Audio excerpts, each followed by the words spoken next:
The U.S. Border Patrol apprehended nearly 100,000 migrants at the U.S.-Mexico border in February.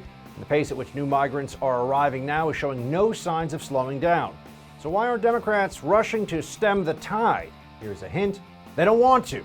I'll explain up next. Friends, it's time to hold the line.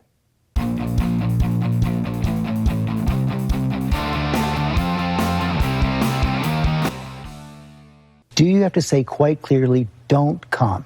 Yes, I can say quite clearly, don't come. And what we're in the process of getting set up, don't leave your town or city or community.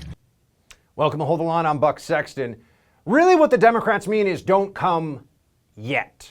Or at least don't come in these numbers quite yet. Let us prepare the ground for you. Let us get things ready so that when you arrive, it'll be a seamless transition from being a foreign national who has no legal right to be in the United States when you cross over the border illegally to entry into the U.S. And then hopefully you'll show up maybe at some point in a few years at a court hearing. But let's be honest, there'll probably be amnesty before that, so don't worry about it. That's what the Democrats are actually saying. You see, Republicans, conservatives view border security as preventing people from illegal entry, from prohibited access in the United States.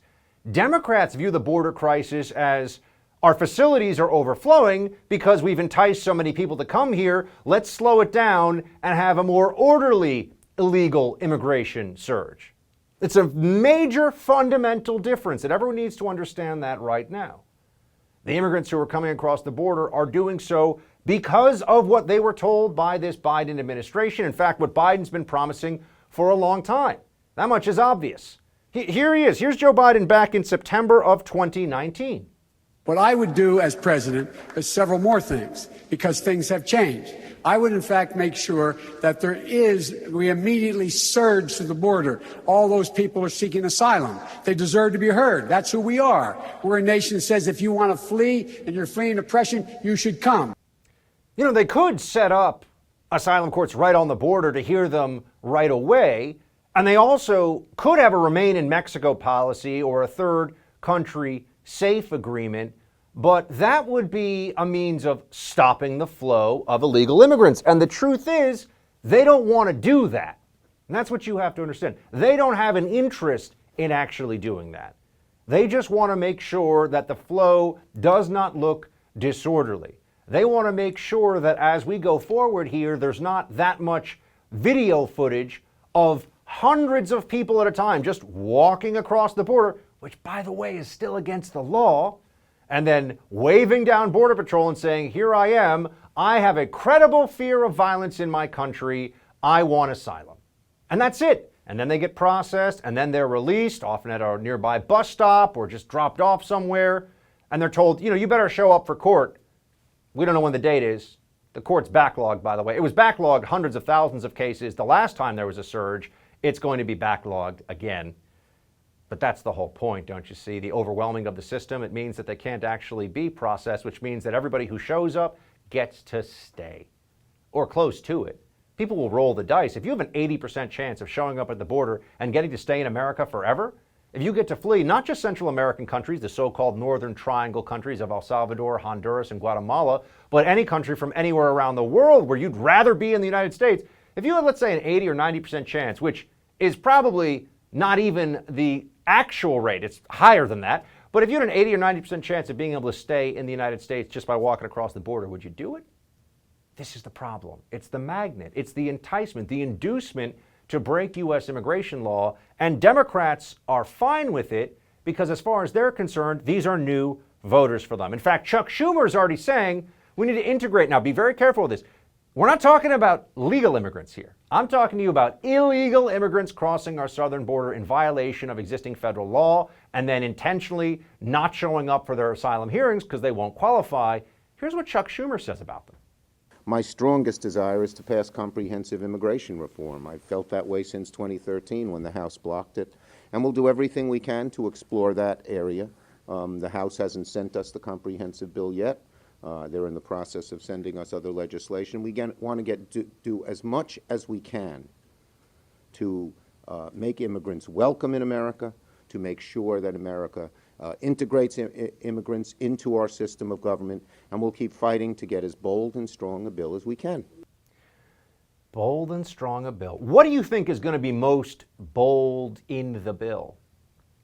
I'm pretty sure it's going to be amnesty with a capital A. Millions and millions of people who came here illegally being rewarded for it. They'll start by talking about DACA, but then DACA, Deferred Action for Childhood Arrivals, will turn into DAPA, Deferred Action for the Parents of Arrivals, which will turn into another version of DACA, Deferred Action for the Cousins of Arrivals, and you'll all of a sudden get to millions and millions of people that Democrats reward for breaking our immigration laws and then turn into voters who, of course, will reward the Democrat Party in this process. That's really what this is about, politics, and also at some level, safety, national security, U.S. sovereignty. There's been some dispute as to whether or not what was said recently by Republican congressmen who were down on the border was true. There were claims that some people on the terror watch list had been caught at the border. Axios says 4 people on the terror watch list have actually been arrested at the U.S.-Mexico border. So just want to say there are a lot of issues coming together here, but fundamentally the problem that we have with the Democrat approach to all this is that they don't see it as a problem. They just see it as something to be managed, not to be stopped. Illegal immigration benefits them. They want to control it. They don't want to end it. This is a fundamental difference, and it's something we have to come to grips with and we have to oppose before that mass amnesty comes down and changes this country forever. The Republican Party effectively gets turned into a permanent minority political party. Have you ever wanted to invest in real estate, but you didn't have the time to do it on your own? I know exactly what that feels like because until about a year ago, that was me. I love the idea of real estate investment in theory, but I didn't know how to stay committed to everything I've got going on while getting started in real estate investing and not making some big rookie mistakes. Like you, I'm really busy, so how was I ever going to get started? Well, then I met my friends at Done For You Real Estate. They took all of the guesswork out of it for me. They found me an awesome property. They rented it out for me right away. They managed the tenant for me, and now I get a check every month like clockwork.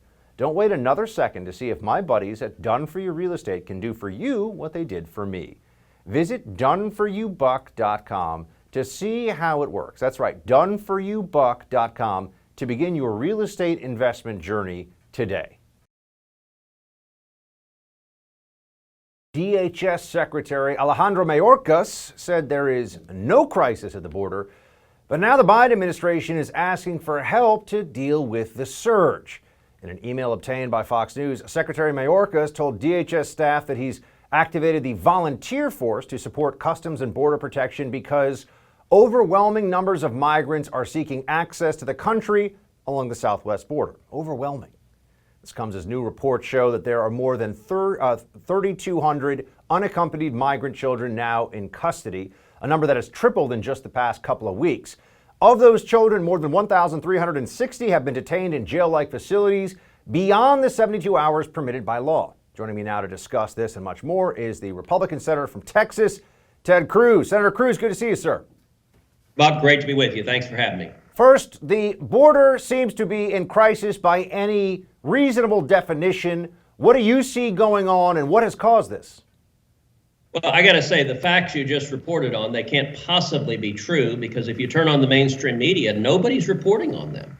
We spent 4 years of the Trump presidency with the media lighting their hair on fire, screaming about kids in cages.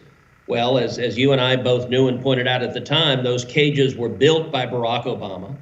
And right now today, we're seeing an incredible surge of unaccompanied children coming across the border. And there's a reason for it. There is a cause and effect, which is Barack Obama and now Joe Biden promise amnesty. They have told people if you come here as kids, you get to stay. You know, during the Obama administration, they asked all the unaccompanied kids who were coming, why are you coming? And the answer that they told DHS is because we get a permiso. In other words, we get here and we're allowed to stay.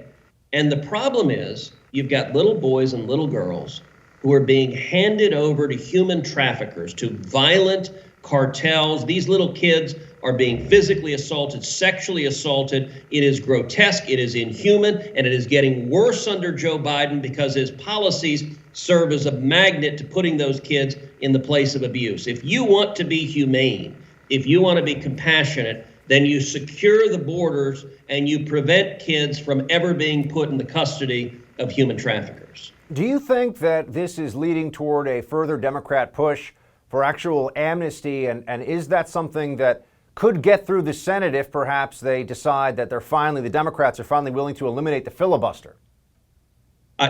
Undoubtedly, that is where they're going. Joe Biden has already put forth an immigration plan that is the most radical immigration plan that has ever been put forth by an American president.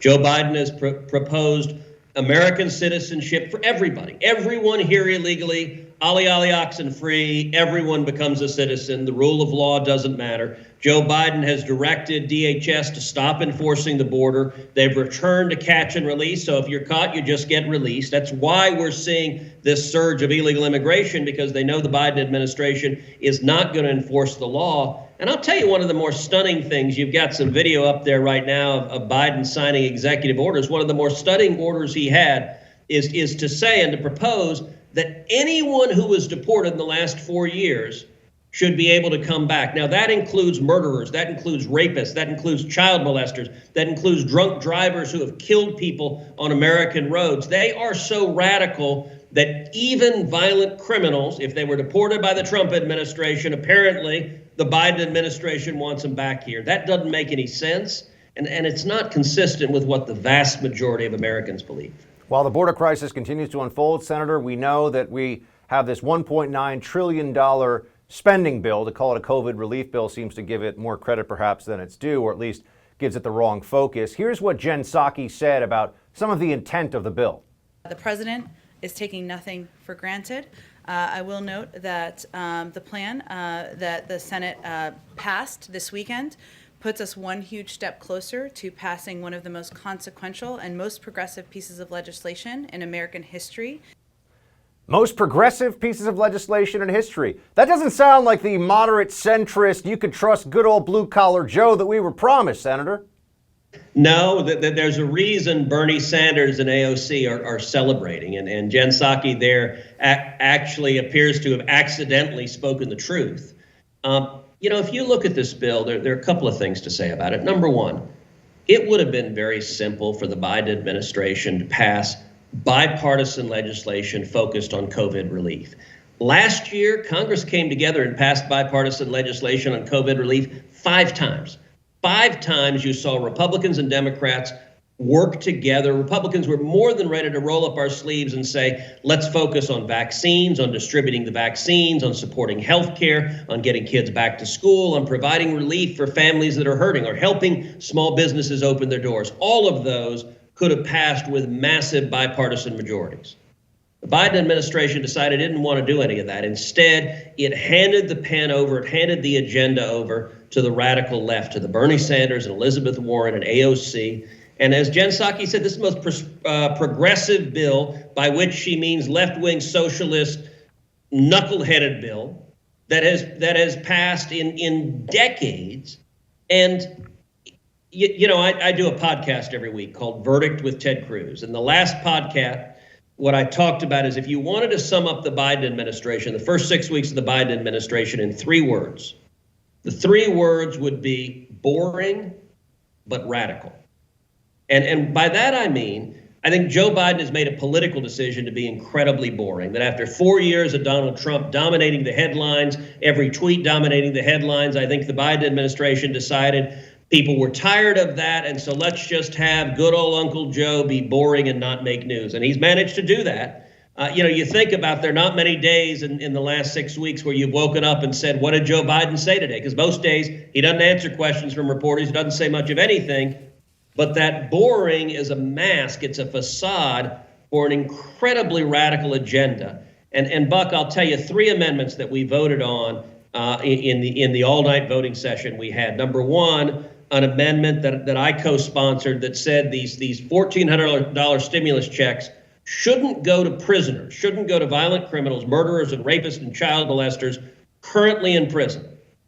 Every single Democrat voted no. So this money is going to murderers currently in prison. Secondly, an amendment I introduced that said we shouldn't be sending these $1,400 taxpayer checks to illegal aliens, the 12 million illegal aliens in the United States. Again, every single Democrat voted no. And a third amendment that I introduced provided that we need to open the schools, and it said the money that's being sent, the billions of dollars that are being sent to schools, the schools don't get the new money unless they actually open up and teach our kids. And if they don't open up, the parents and kids get scholarships up to $10,000 a student so that kids who haven't been being educated for a year can actually be educated. Every single Democrat voted no. This is a radical partisan agenda, and we're going to see a lot more of it from the Biden administration. Speaking of radical partisan agenda, Senator, before we let you go, Kristen Clark is a nominee to be Associate Attorney General for Civil Rights in this Department of Justice. And you've been trying to get the word out about some of her troubling past positions. And for one thing, she was a big believer in Jussie Smollett's hoax and thought that that was a major issue that we should all be paying big attention to. You tweeted out, the Democratic Party is so radicalized that Joe Biden has nominated Kristen Clark to be Assistant Attorney General in the Civil Rights Division. Not only did she celebrate a convicted cop killer, she has troubling ties to the anti-Semitic Nation of Islam, story that's not getting enough attention yet, Senator. I want to try to change that, and you can help us by telling us, what do we need to know about this nominee to a very important role in the DOJ under this Biden administration? Well, you look at her record, and it is a radical record. And by the way, there's a pattern, not only this nominee, but Vanita Gupta, who used to be the head of civil rights under the Obama administration and was just nominated for the number 3 position at the Department of Justice, just had her confirmation hearing today. In both instances, these individuals have had long careers, not as mainstream lawyers, not as demonstrating fidelity to law, but as radical left-wing activists. With respect to Ms. Clark, she has vigorously defended a convicted and admitted cop killer who murdered a police officer. Not only that, she organized a rally in support of the cop killer where she invited as a speaker a noted anti-Semite from the Nation of Islam to speak in support of the cop killer. And this is who Joe Biden says should lead the civil rights division of the U.S. Department of Justice, someone who sides with cop killers over police officers, someone who is willing to celebrate and promote anti-Semitic, hateful attacks. I think that is a very poor decision for a Department of Justice that's supposed to be fair and impartial and committed to the rule of law. Senator, you're going to have your hands full opposing the radical agenda. We appreciate you holding the line, though, sir. Thanks for joining us. You never thought COVID-19 could cost you your home, right? Well, it just might. Here's why. Cybercrime is up about 75% overall during the pandemic, and by far the most serious cybercrime when it comes to your home is home title theft. That's right, cybercriminals, foreign and domestic, are now after our homes, and it's easier than you'd think. The title documents to our homes are online now. The thief finds your home's title, forges your signature on a quitclaim deed stating you sold your home to him. Then he takes out loans on your home and leaves you in debt. You won't know about this usually until late payment or eviction notices arrive. Insurance doesn't cover you, and neither do common identity theft programs. That's why I protect my home with Home Title Lock. The instant Home Title Lock detects someone tampering with my home's title, they help shut it down. Go to HometitleLock.com and register your address to see if you're already a victim. Then use code RADIO to receive 30 free days of protection. That's code RADIO at HometitleLock.com. Again, code RADIO at HometitleLock.com. Back up! Don't fight him! Back up! Don't fight him! What are you doing? Push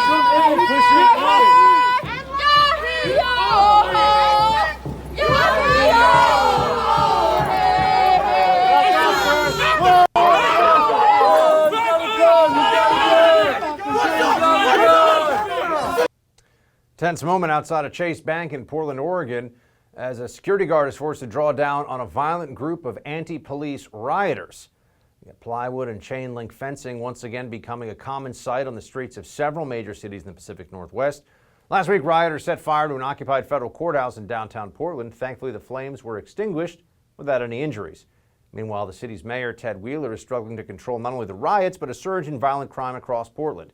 Wheeler recently announced he would seek $2 million of funding for police and other agencies. The request is an about-face for the city, which last year voted to cut nearly $16 million from the law enforcement budget. So is the city of Portland reaping what it has sown? Joining me now is journalist Andy Ngo. He's the author of Unmasked: Inside Antifa's Radical Plan to Destroy Democracy. Andy, good to see you. Thank you for having me on. There's been very little national media coverage, no surprise, of the current riots going on in Portland and Seattle. When did they get going, Andy? What kicked this off? They've been going since George Floyd died last year. It's just that the media, the national legacy media, only paid attention when they could use it to blame on Trump, as they did in July last year. And as the riots continued on and Trump went out of office and the riots still continue, they don't focus on that anymore. So in Portland now, we've had 4 straight days of protests, most of which have turned to riots. That footage that you showed of the people trying to break inside the Chase Bank, that happened last Thursday. And then the following night, rioters damaged severely the exterior of the federal courthouse. This is the same one that they, for a month last year, day in and day out, tried to set on fire to burn it down. And the sad thing is they went to attack this facility as soon as officials removed the protective barriers that were up for more than 8 months. And as of today, the fencing has now gone back up. Rioters in Portland are continuing to target that federal courthouse, Andy. We see that they tried to set it on fire, from what we understand. What is the significance of this courthouse in downtown Portland? It seems that they keep targeting this.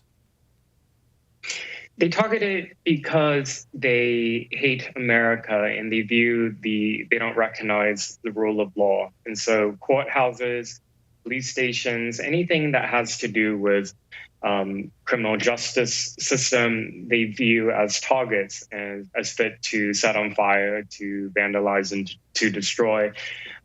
This is on top of the routine damage that they do to businesses that already have been struggling for almost a year now because of COVID-19 related restrictions and policies. So as I've said before, they're really trying to push cities like Portland and Seattle past the point of return so that recovery is impossible, so that they can move in the power vacuums and create autonomous zones, as they did in Seattle last year, as they did in December in Portland.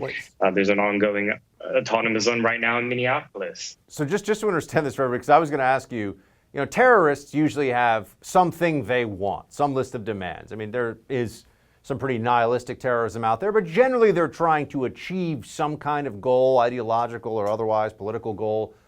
It sounds like you're telling me that Antifa really believes if they make Portland and Seattle quasi-unlivable, lawless hellholes, that the city of Portland, or at least big chunks of it, let's say, could be turned into an autonomous zone? Is that really their plan? Yeah, it's in these autonomous zones that they organize, they recruit, they radicalize, they get funding. I mean, last year during the Chaz, as I write about in my book, I was there in that autonomous zone in Seattle for a week. It was allowed to go on for more than 3 weeks, and hundreds of thousands of dollars in donations were being poured in, and they were using this to buy riot gear and food and pay for their accommodation and all that. So it's just a breakdown of law and order in every way imaginable, and you're having what some thinkers call anarcho-tyranny. It's like you have the worst tyrannical aspects of a totalitarian state without any pretense of basic law and orders. Is the government response in Seattle and Portland similar to what we saw last summer when it was earlier on after the George Floyd riots, or have they stepped it up a little bit? I mean, have they learned from some of those earlier mistakes? Well, they're a bit more quiet now because they can't use it as political fodder against the Trump administration. And I think police, at least what I saw in one of the riots that occurred in Portland a couple of days ago, is that police created a really fast perimeter around this Black Bloc militant group, and it created what is called a kettle them in and stopped them dead in their tracks. I don't know why this tactic wasn't done 6 months ago, 8 months ago, when riots were happening every night.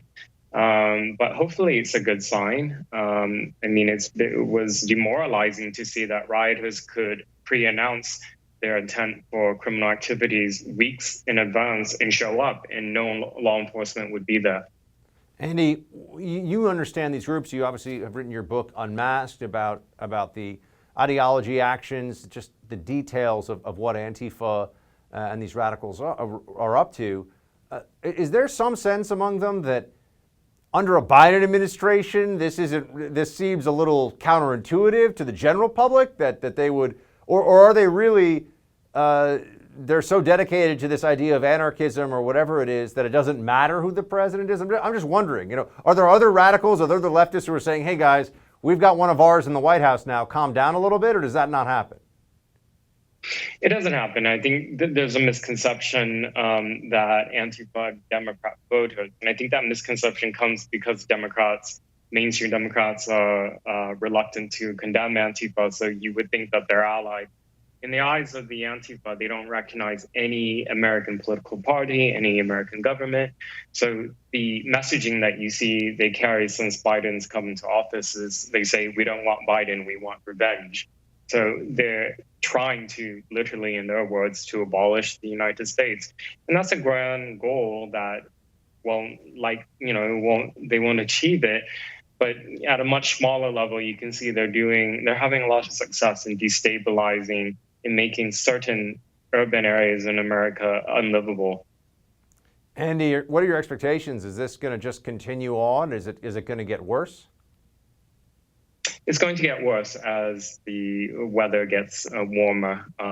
They slow down a little bit with some of the sub-freezing temperatures that happened in December and January. But with the sun out a bit more now in the Pacific Northwest, they're being a bit more emboldened with organizing. I mean, the riots that happened on Saturday, for example, happened in 3 major cities, Portland, Seattle, and Los Angeles, all done by the Youth Liberation Front, an Antifa group who has Twitter account.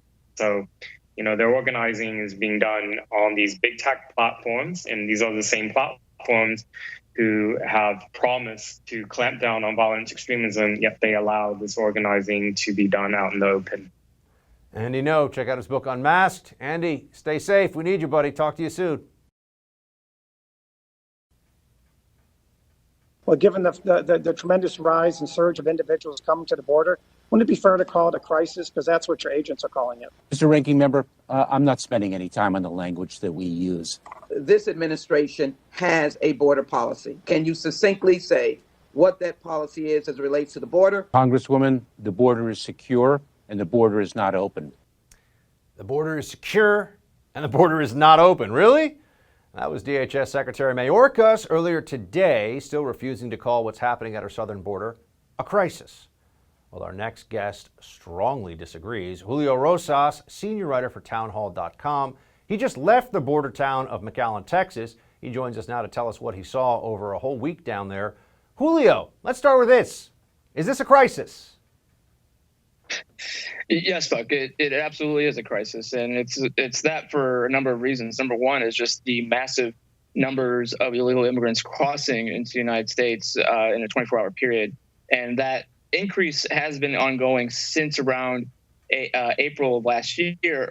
However, we've seen just a dramatic increase since January. And obviously one of the main factors that has changed since January is President Biden.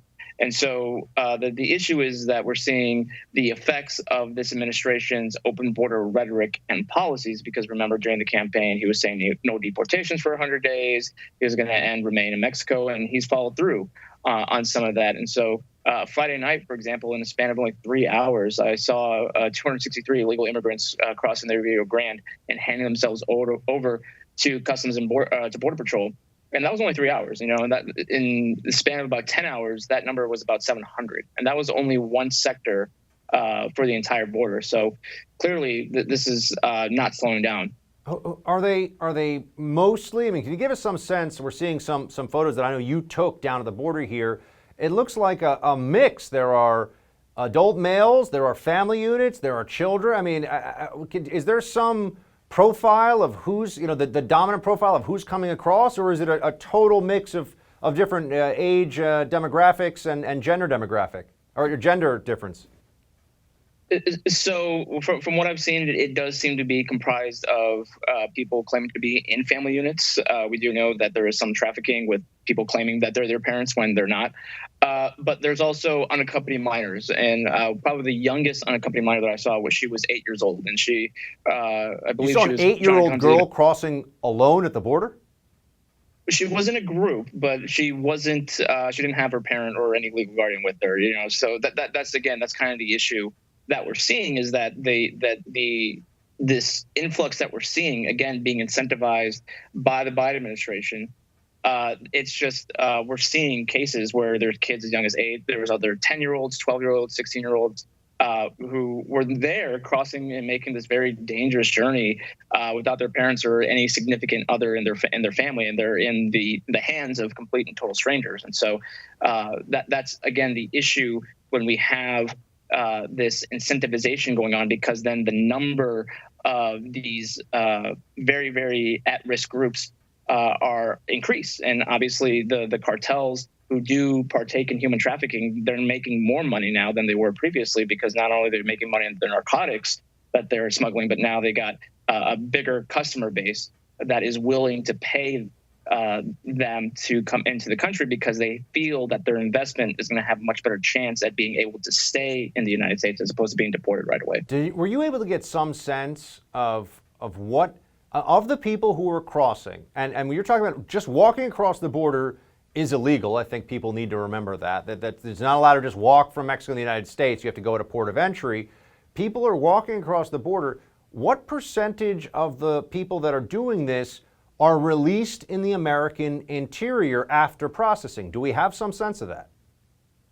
Yes. So we know that they're not deporting family units and unaccompanied minors in as numbers as they did previously under the Trump administration. Now, in terms of numbers, it is a little bit hard to ascertain, just because, and this is a broader issue, the Biden administration has really clamped down on transparency, whether it's the numbers or the facilities that the unaccompanied minors are in, and that's because they don't want the bad imagery, since these facilities are way overcrowded, they're way over capacity, and that's just because they can't process them fast enough, because they just keep coming every single day. What happens in the processing, Julio? Because we keep getting told that how long is a family unit on average being detained for processing before they're released in the U.S.? So it depends on where they're apprehended. For example, in McAllen, the Border Patrol has set up a processing site kind of along the trail on this road that they typically use to turn themselves in. And that is the hope is to get them out of the system as quickly as they can, whether they're going to be deported or whether they're going to be released in the United States. And that's one of the things that was one of the new things that has been implemented, just because they have to try to absorb all these numbers. So in Brownsville, they're being dropped off at the bus station, and then there's COVID testing that is done at that bus station by the city. Unfortunately, the city doesn't have the authority to hold them. And even if they did, there would be no place to put them, because, again, there's just no room. And so even if they test positive, they're still able to go onto buses and go to other places in the country. And you've already heard and already started to see that the Biden administration is I'm assuming it's not easy for you to get somebody from the press office at Border Patrol or ICE to sit down and have a long conversation with you about what's going on. Is that fair? Yeah, absolutely. And to give an example, really the only people within the Border Patrol community that is actually speaking to the press are the union members, and that's because they're in their contracts that they're allowed to do so. But the reason why is just because the official channels, the typical channels that you would normally go for comment, it's been met with silence, and it's something that I experienced personally. NBC News just put out a report saying that Border Patrol sectors have been told to not do ride-alongs. I did put in a request for a ride-along in the Rio Grande Valley. I've yet to hear back from them on that.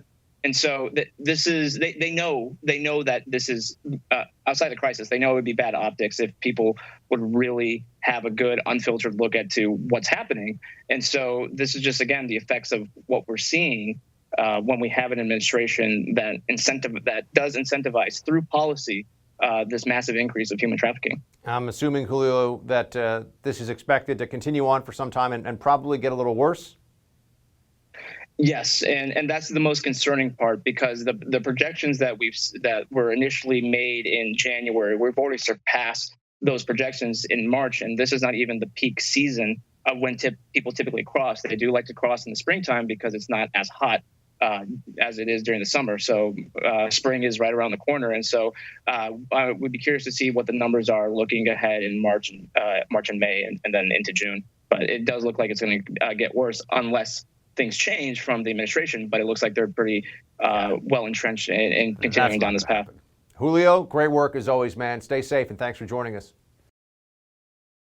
We're living in very uncertain times, and being prepared for the unknown is more important than ever. I'm sure you've noticed this world we're living in is anything but predictable. The government's passing massive spending bills. The Federal Reserve is printing trillions of dollars in fiat currency, and many experts are predicting inflation could run rampant in the coming months.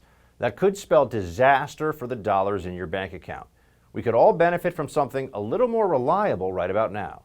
Well, what could be more reliable than real gold and silver? I'm talking about real gold and silver you can actually hold right in your hands. Call the Oxford Gold Group now. Learn how easy it is to get real gold and silver sent securely directly to your home, or how you can have real gold and silver placed in your IRA or 401k. Just call the Oxford Gold Group at 833-600-GOLD and ask for your free guide on owning gold and silver. Again, call the Oxford Gold Group right now at 833-600-GOLD. The Oxford Gold Group is the only gold company I trust. Call them right now, 833-600-GOLD. One more time, that's 833-600-GOLD. While the country is still battling the coronavirus pandemic, there's a different kind of virus that is spreading all over the place too. The wokeness cult in elite education is slowly poisoning our society, rotting not only our institutions, but the young, impressionable brains of the people that attend them.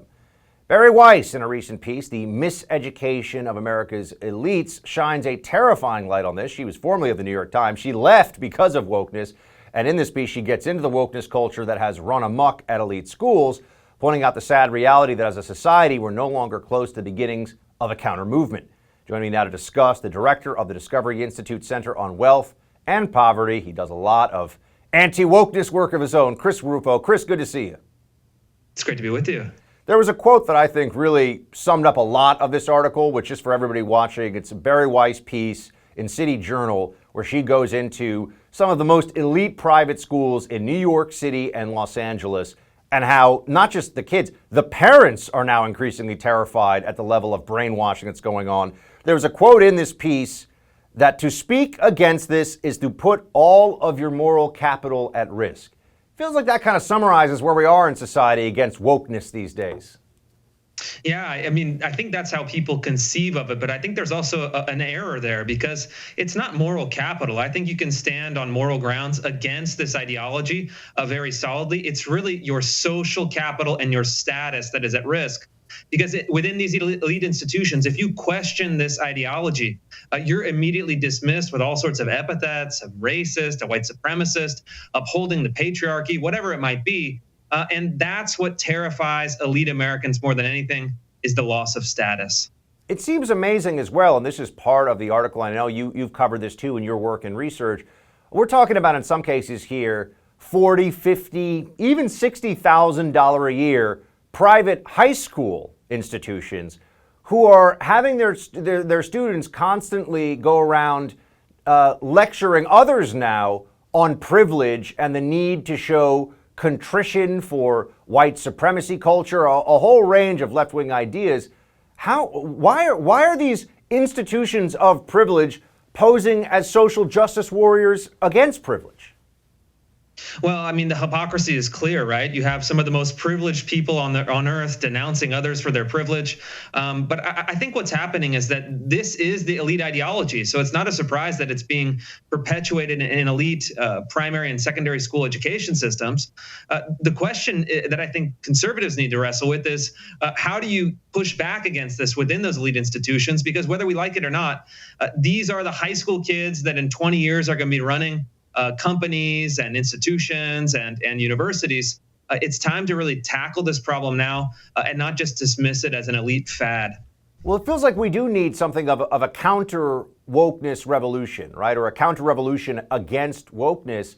The far left in this country, far left ideology, has seized the commanding heights of some of the most powerful, influential, and wealthy institutions in the United States. Basically, all of Hollywood, all of elite academia, all of social media. I mean, you go down the list now, and it's stunning what they've done. And it feels like on the right, or even actual centrists in this country, aren't able to or aren't willing to, or why is it, why isn't there one elite high school, for example, that says, we believe in traditional values? I mean, can we start there? Yeah, I mean, I don't know the answer to that question. There might be. There's a lot of high schools in the country, but I think that the right has really ceded cultural territory. They basically said, we're going to focus on economics, we're going to focus on trade, we're going to focus on national security. And they made the decision a generation or two ago to abandon the cultural sphere. I think that already is changing, though. I'm actually very optimistic. I think that if you look at social media, if you look at comedy, if you look at other bright spots within the culture, people are starting to realize that this ideology is not only morally and politically wrong, but actually it's not fun, it's not forgiving, it's not enjoyable to be a part of that culture. So I'm optimistic, and I know that people who are in the kind of Gen Z category, it's now become cool and popular and rebellious to fight against wokeness. So there's a lot of bright spots from where I'm sitting. Yeah, political correctness, wokeness, these different ways of describing this kind of leftism is clearly a vicious and really self-consuming ideology. One thing that we see are people who think that they're safe from it or think that they're on the right side of it very quickly get fed into the machinery the same way as other people, because that's just the way it goes. Kind of reminds me a little bit of what happened in the Soviet Union in the earlier days. But I also wanted to ask you about how far this can really go on campuses before people say this has just gotten completely crazy. There's a University of Dayton professor who says, who's been very public and vocal about how 90% of the country's schools have excessive whiteness, and he shared this out, that the University of Georgia, Samford University, Mercer, Pepperdine, Southern Methodist, that these are the whitest law schools in the country.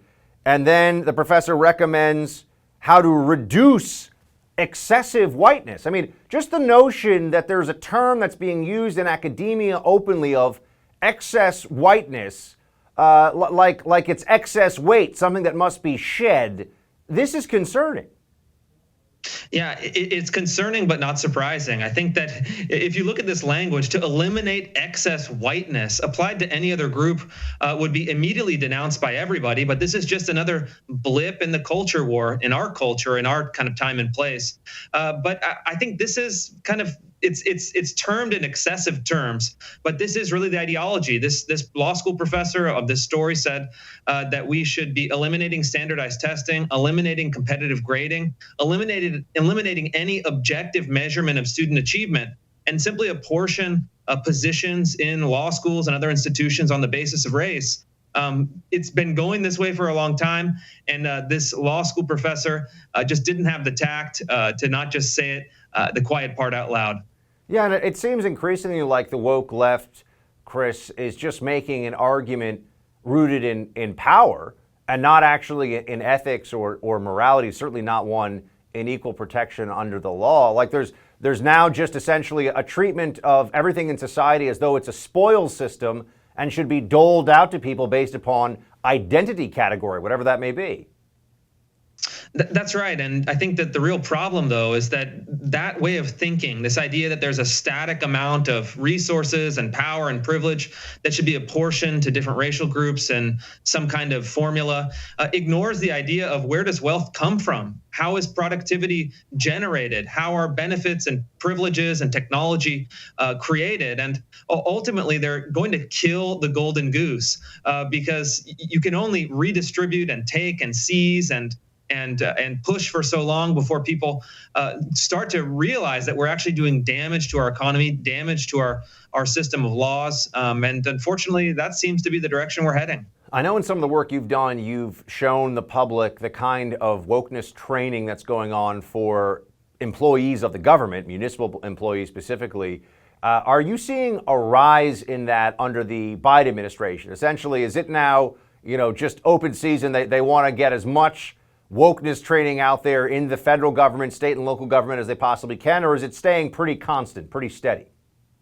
Yeah, I mean, I've got sources in dozens of federal agencies, and the common theme that I'm hearing is that diversity training and critical race theory training is back with a vengeance. They're doubling down on it. They're trying to make it part of all of their programs and decision making. So I think under the Biden administration, it's safe to say that even at this early time, critical race theory has jumped out of the HR department and is now in the boardroom. Actually, the cabinet and sub-cabinet level officials are being asked to make these decisions, make political decisions, make administrative decisions according to the dictates of this new ideology. Chris, appreciate your work. Thanks for joining us.